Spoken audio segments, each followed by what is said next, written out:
UK businesses today welcomed the decision to allow Huawei a limited role in the country's 5G networks, hailing a sensible compromise to the fraught row over national security. In a long-awaited ruling, the government said the Chinese tech firm, which has been classed a high-risk vendor, will be allowed to build non-core parts of the next-generation mobile network.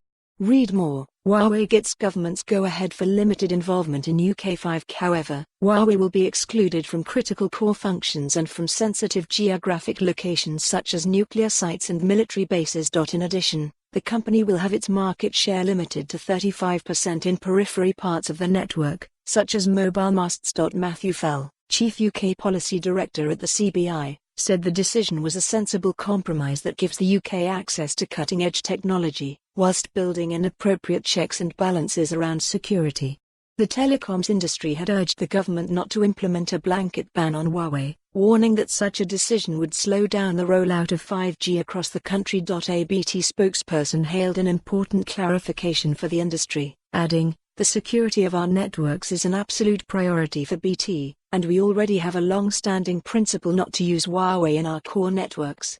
While all four major mobile providers have excluded Huawei from core parts of their networks, the impact of the ban on sensitive geographic locations is not yet clear. Get the news as it happens by following City AM on Twitter. Dave Dyson, chief executive of 3, said his company was reviewing the detail of the government's decision. The verdict brings to an end a long-running row over Huawei's role in building key national infrastructure amid allegations its kit could be used for spying by authorities in Beijing.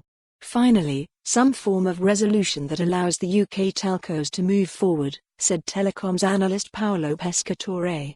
Huawei is an important partner along with others given the lack of competition in this landscape. While competition is healthy, security is paramount in a world where networks are becoming software-driven. Pescatore added that the decision would now create a domino effect as other markets look to the UK as a precedent. Jimmy Jones, telecom cybersecurity expert at Positive Technologies, said the decision was not surprising. Although it's hard to ignore the geopolitical debates which continue to make headlines, it's also important to recognize the commercial implications of shunning Huawei, which when compared to other suppliers, is way ahead, he said. Read more. Huawei 5G verdict Q&A. All of your questions answered. Huawei Vice President Victor Zhang said, "Huawei is reassured by the UK government's confirmation that we can continue working with our customers to keep the 5G rollout on track." This evidence bar. For more on this story, visit the news article link.